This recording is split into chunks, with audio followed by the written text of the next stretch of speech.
Hey guys, how many times have you felt like you're living life burning not just one, but both ends of the candle? Thinking, I thought Christian living was supposed to be. Look, life's hard, especially as a Christian. You can't just invite God into your life and think every problem you've ever had is just gonna go away. So what do we do? How are we supposed to act? What's the correct response? Well, those are some of the things we talk about here at the Hope Scene. Taking real life issues, real life scenarios, and talking them out. Take this ride with us, and let's figure it out together. Good afternoon, ladies and gentlemen, and welcome to another episode here of the Hope Seat. Rafael Nieves here as the host, as always, but I am joined by a very special friend. Hey guys. And we are going to be able to have a great time here today, ladies and gentlemen. A good friend of mine, Paul Acer from Orange County Gospel Fellowship. Him and I've gotten to know him over the past couple of years since he has been attending our church, became a member of our church. But today we're going to have a very special time. And we're going to be able to get to know Paul even more than even I know him. So I truly, truly pray that you guys are blessed as we get to know a little bit more about him, his story, his testimony, where he's come from, and where it is that God is taking him. So, ladies and gentlemen, Paul Acer. Paul, how you doing, brother? Hey, Rafael, how you doing today? Just great to be here and to share my testimony and be part of the show. I mean, you've had excellent topics, excellent people on already, and it's an amazing show. Well, I'm praise glad to be God. part of it. I praise God, man. I really am blessed to be able to do something like this, but I'm even more blessed when I have opportunities like this, to be honest. And because the show, obviously, it's not about me. It's all about God and what God is doing in people's lives. And that's what today is going to be about. So I want to hear a little bit more about who is the man behind the legend, Paul Acer. So, Paul, tell us a little bit about your family, your hobbies, and things like that. Okay, well, I'm a Yankee fan, but just hobbies. I do photography. I um, I do dabble in photography. I dabble in sports writing. Um, um, During my free time, I work for Walmart, so that takes up a lot of my time. At least 5 days a week, 9 hours a day. So, um, but then I'm just a basic guy. I grew up actually in the city. I was born in the city. Born in Rockaway.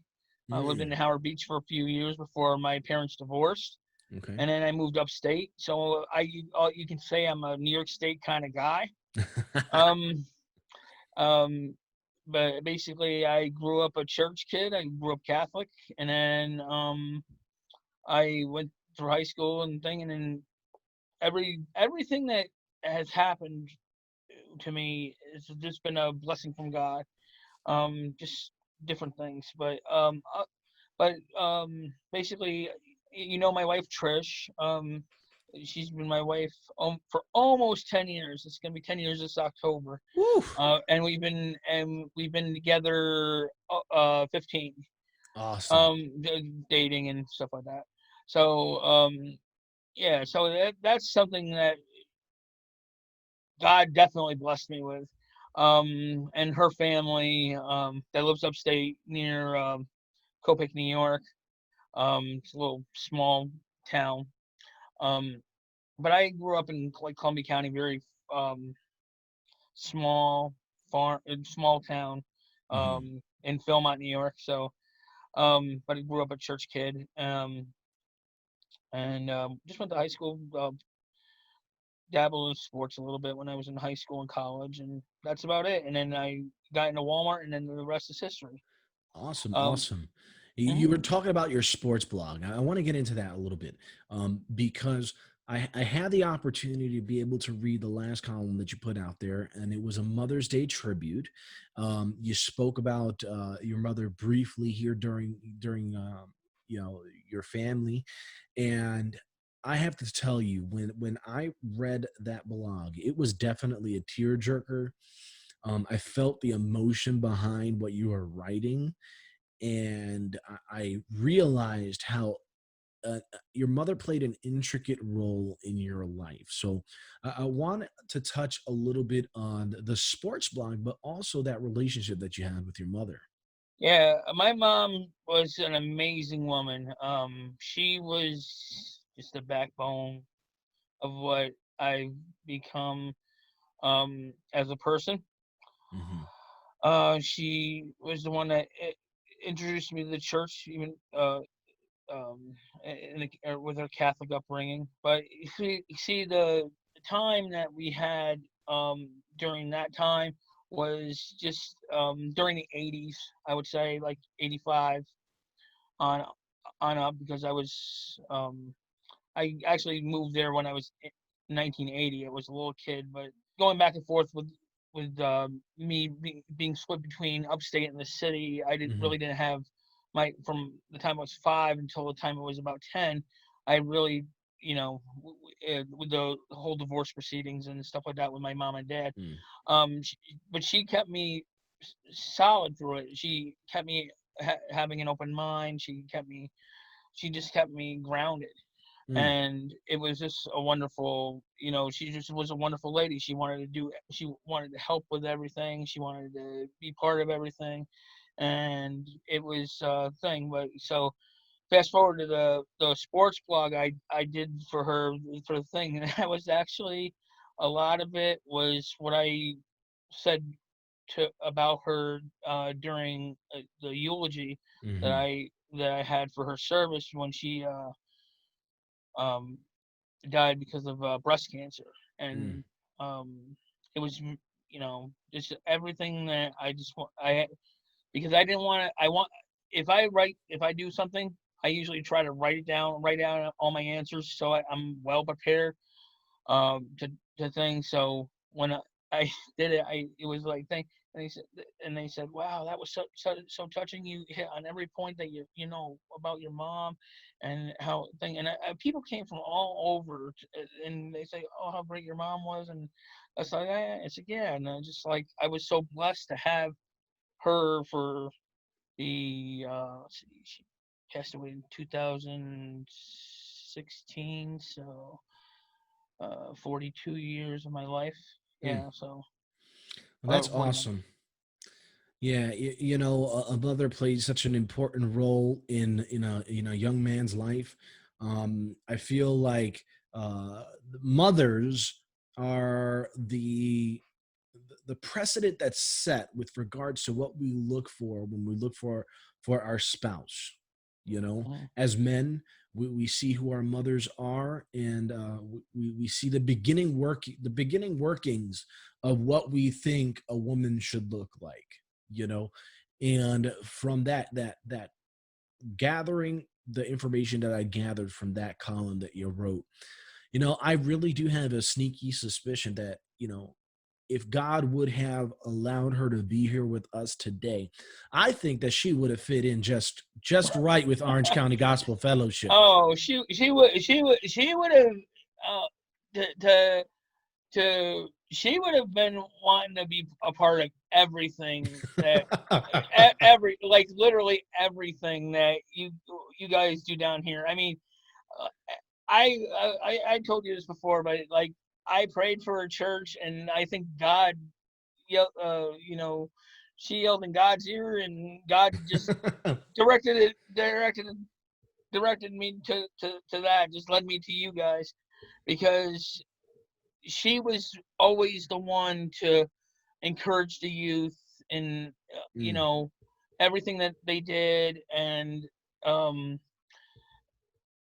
be part of, like, just doing parties or cover dish suppers, or all the things that you guys do down here for our OCGF family, mhm. anybody else. It's just, she would have just been, yeah, she would have been perfect. She would have fit in perfect. Well, we know that one day we're going to be able to meet her again, Hmm. and I look forward to the day where I get to meet her. Now, you mentioned briefly that you were a Walmart associate. I don't want to get too much into that right now because Right. it's going to be a very intricate part of what we talk about a little bit later. Right. Because, I mean, I imagine that there's going to be a lot to touch on just from that aspect of it. I travel the internet quite a bit as a youth pastor, and I've seen pages dedicated to the people of Walmart. And Yeah. it's going to be fun to get the perspective of someone who's in there 5 days a week. So we're going to get to that in a little bit, but I want to highlight something that is the turning point for every Christian in the world.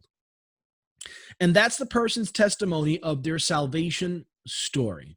And I had the opportunity to hear a little bit about your salvation story and where you came from and you know what God has brought you through. And something that I saw or that I recollect from the information that was shared with me is you were a part of a Billy Graham crusade in Albany.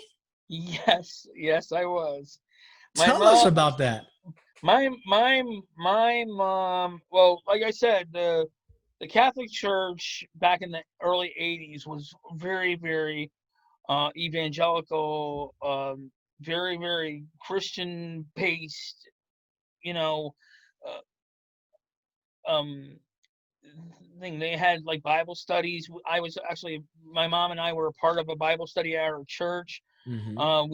We had NIV Bibles, and we went through them every Sunday night, Mm-hmm. and they talked about topics and stuff like that, and um but a local pastor from that owned a little Christian bookstore, Mm-hmm. um what that was in a neighboring town. Me and my mom went into that bookstore constantly.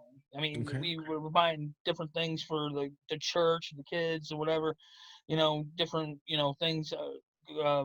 Listen to Christian music, Sandy Patty, Larnell Harris, that sort of thing I grew up on. Um, and he says, Claudia, Billy Graham's coming to Albany, and she said, yeah, oh yeah, I know. I already looking into getting tickets, or because the church wants to get a group of block. I think he says, well, I'm running a training seminar for people who want to be more involved.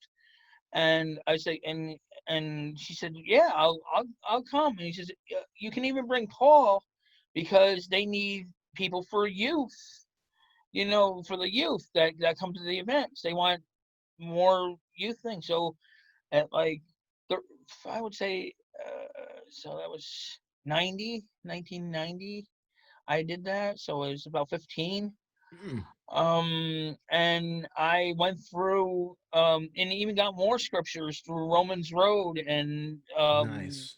you know all that training that uh the book of Romans for the Billy Graham Crusade in Albany. And it was so funny because I was actually heartbroken because I thought that the thing was going to be canceled. Joey, stop it. That's my Yorkie. Trish. Oh, you got a little Yes, Yorkie. and yes, his name is Chewy. Nice. Yeah. Hang on one second. Okay. Go. So basically, I we went through the training, and we were actually discouraged because that year Billy Graham actually suffered an injury. It was the crusade was supposed to happen in April, Mm-hmm. and in mid-March he slipped on some ice and broke his ribs, Oof. so he couldn't travel. So they were even wondering if they were going to cancel the event totally, and We know they we know a didn't. little bit of what that feels like right now. Right? Yeah, exactly. So they were thinking about canceling the event, and they didn't, because he got the clean bill of health the week before the event. Oh, Literally the week before the event. He missed because he had to catch up on stuff, I guess. He missed like the first 3 days. He missed because it was a week long event. It was started on Monday, ended on a Friday, okay. for 5 days or 7 days. It was a whole 7 days. Um, he missed like Monday, Tuesday, Wednesday, and Franklin spoke. Uh, there was another associate of his, Ralph Bell. He spoke one day. But yeah, so it, I was a part of the Billy Graham crusade, handing out tracts to people, like to the younger people, because they wanted the younger people. They had these specific tracts for younger people that they wanted them to have and enjoy and read along the way. And Nice. that's what I did. And and I listened, and uh, I listened to every speaker and testimony and all that, and I was really intrigued with it. Awesome. Awesome. You know, that's one thing that I've always wanted to do, was to be able to participate in a Billy Graham event. Obviously, I'm not going to be able to do that now, since he's passed, but I know Franklin Graham's been doing a fantastic job of keeping the ministry going. And I know when I visited one of the Carolinas, I can't remember, I think it was North Carolina, they have the actual Billy Graham library out there. Right. And I was visiting a client when I was out there, and I didn't get a chance to actually visit. But now that I know where it is, I definitely want to go check it out. So that had to be a blessing and a half, being able to participate in that. But despite that experience that you had, Right. there was a moment in your life where you actually walked away from church Yes. because of something that had happened. Before we go to a break, I want you to just touch on that for a little bit. Yeah. Like I said, I was a church kid, and I had, up to that point, and that was 1990. A couple years later, um, something happened with my mom. She was a really hard worker all her life. She worked really, really hard, and she suffered a breakdown, a mental breakdown. Okay. Um, and during that time, there was a lot of stuff going on with the church as well.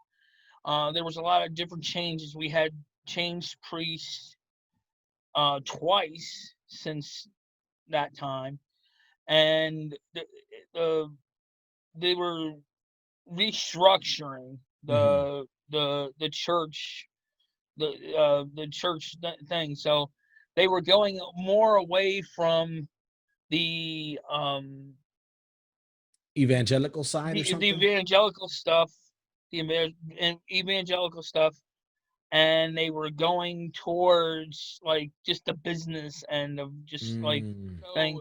And getting back to my mother's nervous breakdown, she was just basically working and trying to do stuff for the church, working really hard, doing double shifts, working, and she just got burned out.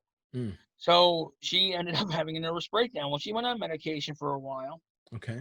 and then but it was like she was out of work for a period of like 3 or 4 months, and it was she was um she was just basically, because it was a small town. It was a small town, and they were just talking about us, Mm. about both of us, and it was not something that.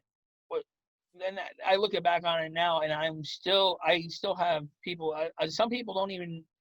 Some people that are going to be listening to this, um, didn't even realize that this happened.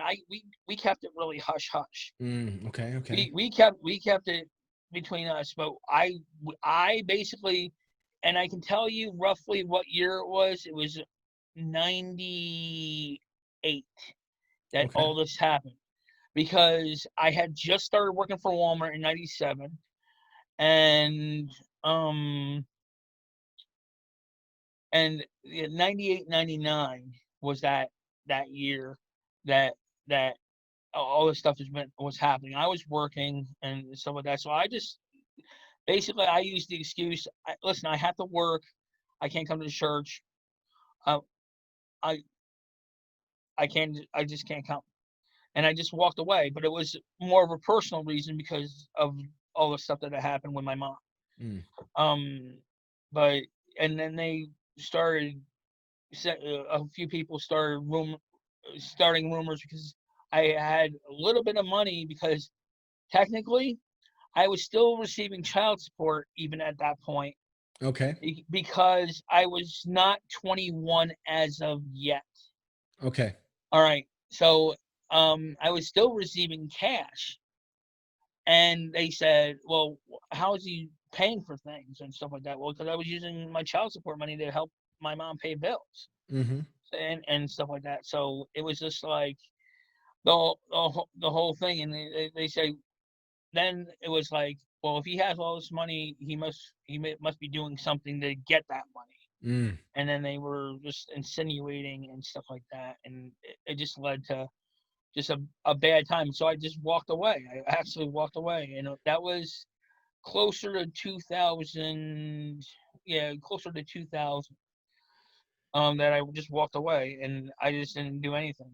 It's amazing how we get impacted so deeply by the actions of other people, and sometimes they don't even realize the impact that they're having in our life, because that Right. could have been a catastrophic change for you if you would have walked away from God for good. Right. And You and know? and even looking back on it, like I had shared with you in the past, the only thing that kept me going was the people that were in my life. I actually had a Christian man that was also he also worked at the school that I went to, that Hmm. he was a gym teacher, a coach, and stuff like that, that I loved, that I admired. Mm. And he was the one that actually taught our confirmation class for thing, and he was always delve into the scriptures and delve into life things, and he would always say, if you gotta walk the walk, you gotta talk the talk. Hmm. And and and and with that being said, is that I always try to just bury all the negativity and just rise above it and go on. That's it. I mean, and that's really what we have to do, right? As we mature Right. more as Christians, we have to realize that the actions that other people have in our lives shouldn't necessarily determine the outcome of our life, because at the end of the day, we make the decision, we make the choice to do what it is that we do or not do the things that we're supposed to do. And I know that there's so much more to this story, Paul, but we have to take a break real quick. So, guys, stick around. You guys are going to be hearing a little bit more about what's been going on in Paul's life.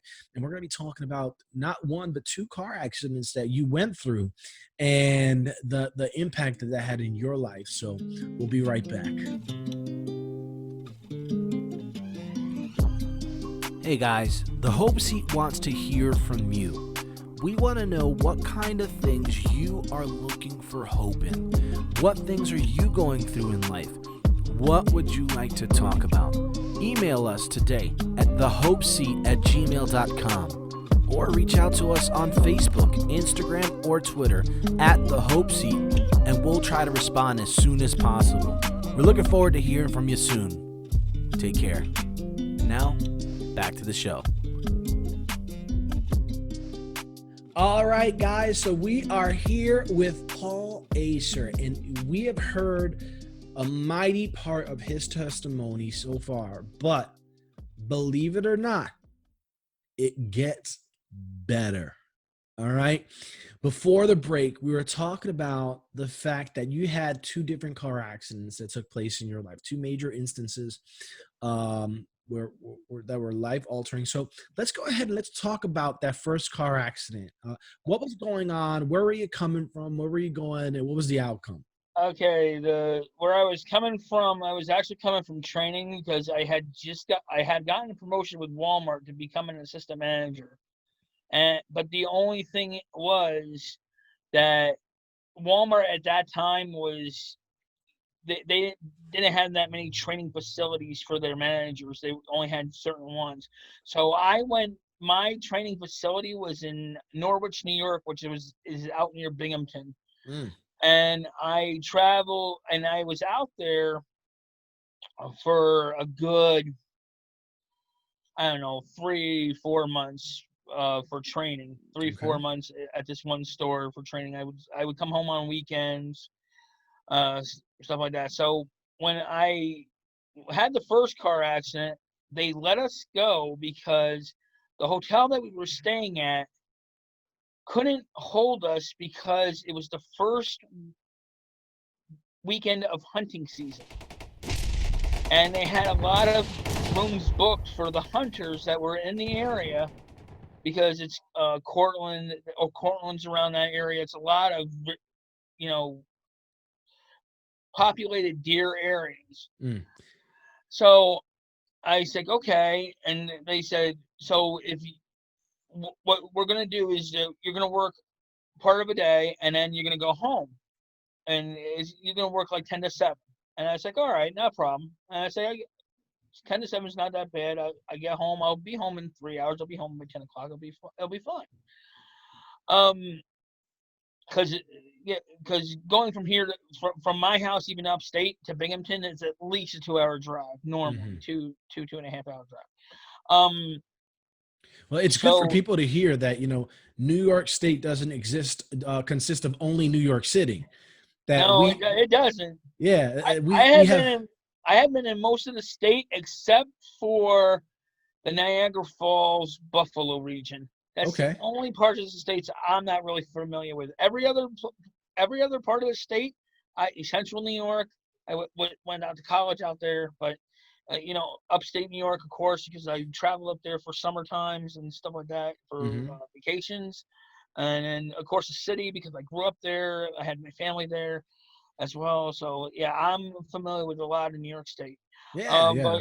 but but back to the thing. So Driving back home. Yep. I was driving back home, so I tried to make a decision which way I was going to go, and I could have gone two ways. I say I could take 23, Route 23, State Route 23, all the way back home, or I could take the interstate. Mm. The interstate was a little bit longer, but because it was deer season, I didn't want to run into the deer Okay. or Okay. at night. So I chose the interstate route. So I was a mile and a half outside of the city of Albany, right outside where like Cross Gates is, and there's a big, huge mall called Cross Gates. I fell asleep at the wheel. Oh. I was because it was warm because I had the car on. I was in the car for about hour and a half. And I was more tired than I thought I was. Okay. And I just nodded off at the wheel. And I went off the road and crashed into basically a tree and totaled the car. If there was anybody in the car with me, they would have died. Mm. They would have been gone. Um, the the state trooper that so I called my wife from being pinned inside the car. Well, Trish, she was my girlfriend at the time, but um, I called her saying, "Listen, I had an accident. I was trying to surprise you, but I had an accident in Albany. I'm pinned in the car. You're gonna have to probably come get me at Albany Met." And they took me out of the car. They used the jaws of life. They extracted the hood. They pulled me out from the hood. And all I got from it was um, a fractured kneecap and this little slit on my thumb, Mm. my right thumb, from because I always drive with one hand, and the glass came down and split my thumb. Mm. That was it as far as my injuries. Well, you still succeeded in surprising her. No, yeah, I guess so. And it was because my mom was going through her battles. My wife had to go calm my mom down, and they all had to come up to Albany to get me and stuff like that. So I had a fractured kneecap for like a 5-week, 6-week thing just until I was healed. Okay. And that was it. And but after that accident, I was just like, I was just praising God that I was back in church, because um if I was if I had been the way I was previous to meeting Trish, I would have just been like all over the place. But that was the first car accident, though. Yeah. So now tell us. Yeah, the second one. When you told me about the second one, I was like, no way. And I can't wait. Everyone needs to hear it. Guys, tune in. Zoom in right now. Just quiet everything. Because what happens in the ambulance during this time is amazing. Go ahead, Paul. Go ahead. So the second accident happened because I had gotten into management. It was like a year and a half. It was not, it was about a year and a half.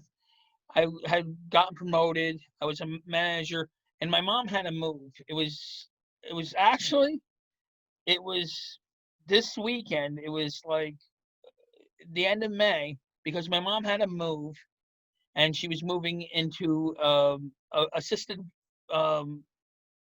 living kind of thing. Assisted living facility. Okay. So I went up there with Trish.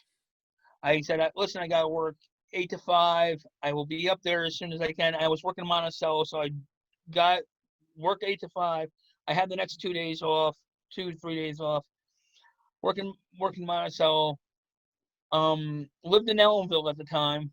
Okay. So I said, all right, I'll just come up there, help you pack after I get off of work, and then we'll get everything loaded, and I'll just thing, and then I'll just stay at Trish's dad's house, and mom's Trish's parents' house, and just sleep, and then go back the next day. So that was the plan. That was the plan. That was the plan. So I got up there, got her all moved in wherever she needed to be, thinking. So it was close to like 10:30, 11 o'clock at night when everything happened, after I got, because of the commute and just getting everything all together and stuff like that. It was about 10:30, 11 o'clock at night, and it got foggy.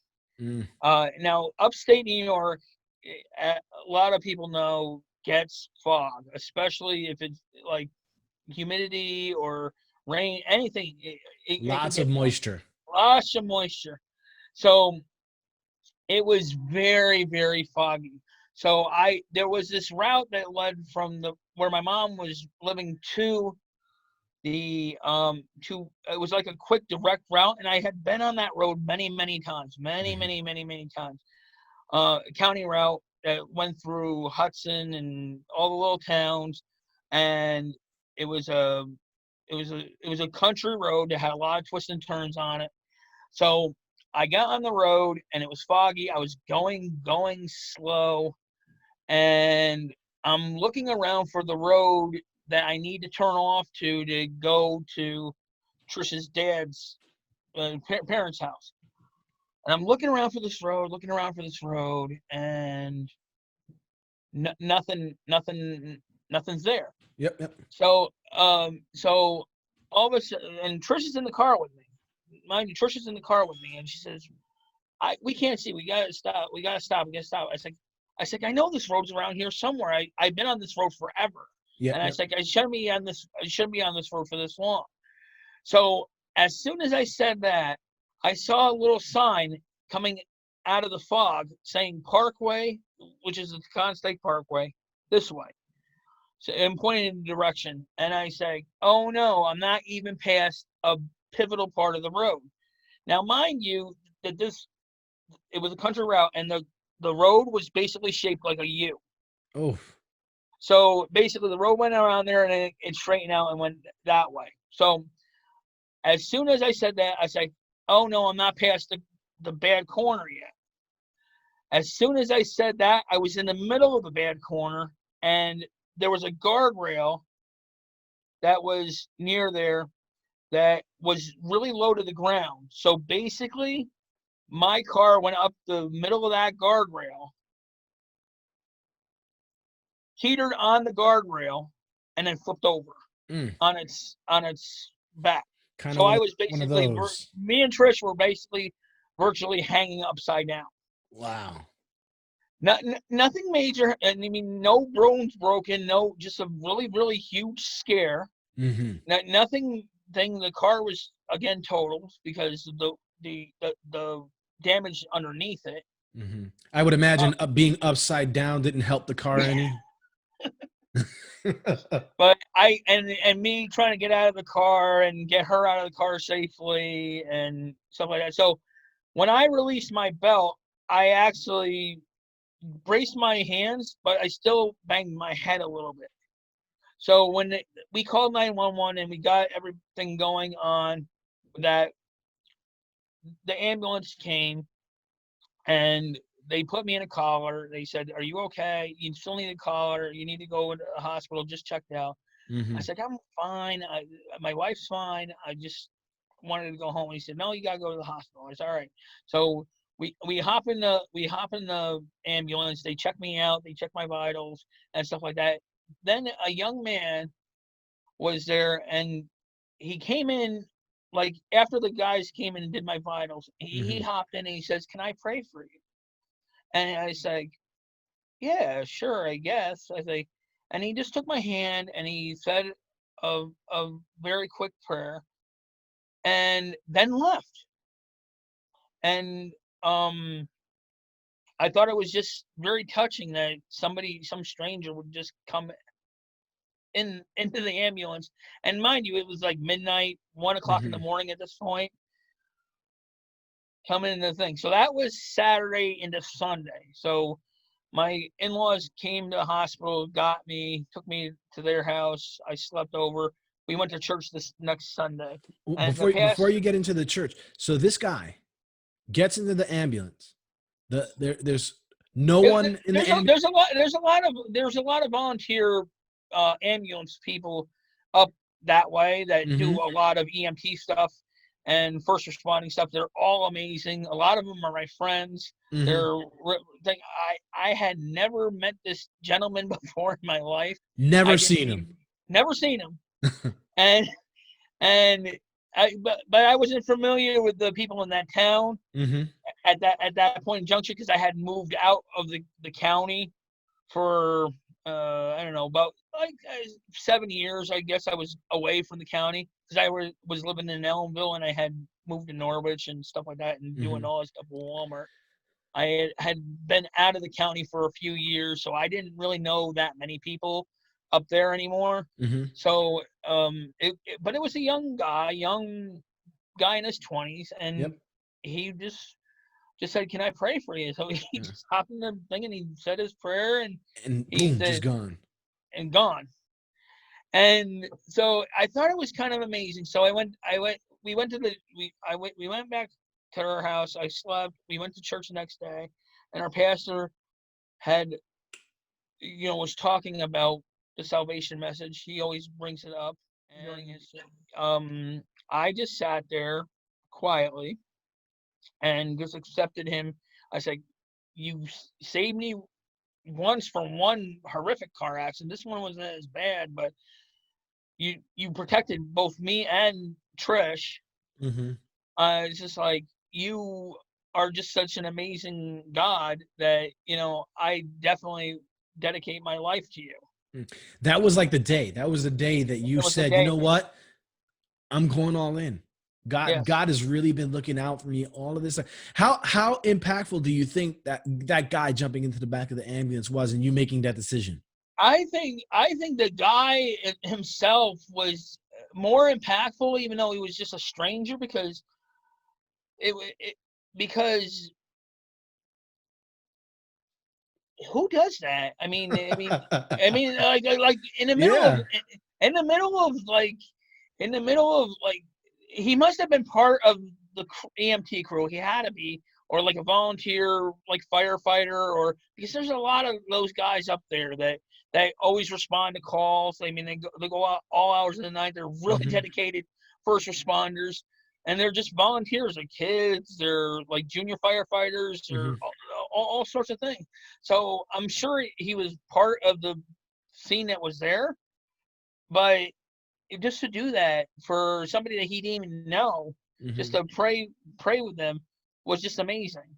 Wow. And then on top of that, pastor's message with the salvation message was the thing, and it's like, all right, yeah, you got my attention. Hmm. And I, like I said, I had been a church kid way beforehand with the Billy Graham Crusade and listening to scriptures and stuff like that.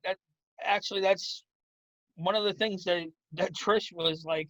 I was telling you earlier about like Trish found out about me earlier on, but when we first started dating, that because I was humming a song in church that I knew from the Billy Graham Crusade, and she said, "How do you know this song?" I said, "Oh, I participated in the Billy Graham Crusade."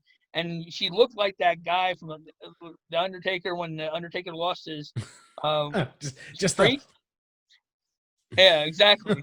It's like, and it was like she was like just so thing that I had even gone to a Billy Graham Crusade, let alone participated Yeah, handing yeah. out tracks in the Billy Graham Crusade. So yeah, but all that combined, so then I just sat there quietly, and I was like literally, and when I did it, I was crying. I had my thing because they said, my Trish said, "What's wrong?" And I said, "Nothing." And I just, and then I told her later on, after the service was over, that I accepted the Lord as my Savior. There was nothing wrong. It was just everything was just so Right, right. right, exactly. So, so yeah, so that was like 2008. Okay.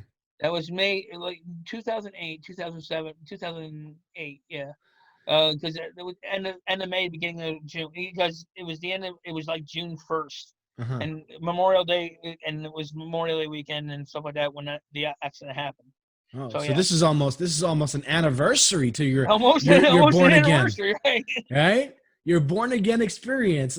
It's amazing how God just puts all these things together Hmm. as we're going along, that it just so happens that we're here talking about your testimony, and we come to the realization right now that this is like your birthday weekend for Christ in your life, and amazing how he just orchestrated like a perfectly trained chess player, putting all of these pieces in the right place, so that when that moment came where you heard that salvation message, it was like your heart was just like, I need to respond to this.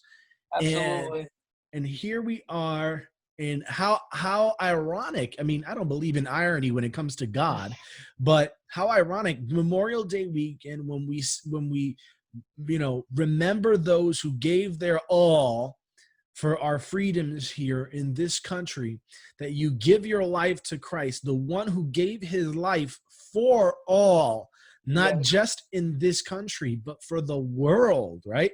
John Hmm. 3:16, God so loved the world that he willingly gave up his only begotten son for you, for me, for those who are listening to this show today.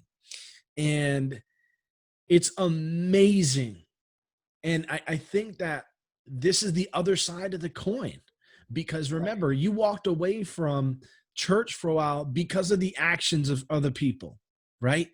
Right. But because of the actions of that young man in that ambulance, it brought you right back to where God needed you to be. And and that faith that now that you have, right? Not only that young man, but God has placed a lot of people in my life, like Mm-hmm. from the very beginning. Like, I mean, my mother was very Catholic orientated, but she was very Christian orientated. My confirmation The coach. teacher, coach, the coach that was Bill Snackenberg, was an amazing man of God. And then fast forward after, leaving the church, so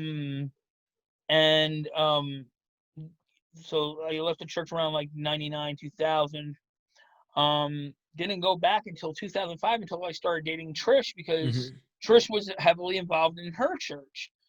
And I just started, and I wanted to get to know Trish, so I went to church. And I said, I don't mind going to church. I went to church before, so it was just a thing, and it's something that grew back in. The love grew back into me, because I had the love before, but it just was never impact.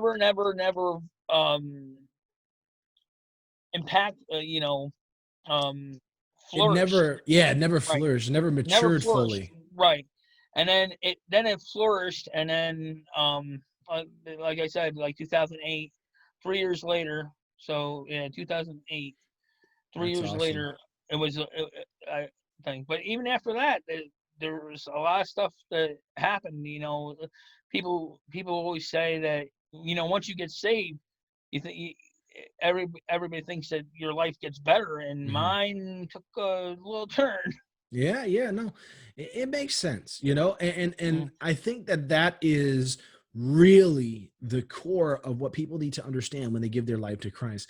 It's not like, and I've spoken to people, I mean, you've heard some of the sermons that I've given, for some reason, people think that when you accept Christ in your life, all of a sudden it becomes rainbows and unicorns, and you get sundaes delivered to you every day with banana and whipped cream and cherries on top, and it's like, that's not Christianity. No. It's hard. It's hard being a Christian, especially in today's world, right? Right. And Paul, that the faith that you have has gotten you through an extremely difficult time during this whole COVID-19 process. But we have reached the end of this show today. Okay. And I am so excited. I want to continue this conversation, Paul. Are you Absolutely. You're open to finishing this off with us, right? Yeah. So this is what we're going to do. Guys, I hope that you've enjoyed the testimony of Paul. We're not talking about Acts Paul, or maybe we are talking about Acts Paul. We don't know, And but I really hope that you guys enjoyed the testimony that was given here today of Paul. But on the next episode, we're going to get even further into those trials and tribulations that we're talking about when you're a Christian, because we're going through this season right now, this pandemic season, and it really is hit close to home for you and Trish, Paul. And I really, really pray that people are tuning in for the next episode, because they're going to hear firsthand what it means to overcome through the trial, through this, and make it a testimony. And as James 1 says, taking joy in those trials as we go through it, and focusing our faith on God and God alone, not focusing on the problem. So, Paul, thank you so much for joining me today on this episode. You're most welcome. I love being part of it. And I'm looking forward to the next episode, guys. Thank you so much. I hope that this is giving you a little bit more hope in your day. And tune in for the next episode as we continue the story of Paul.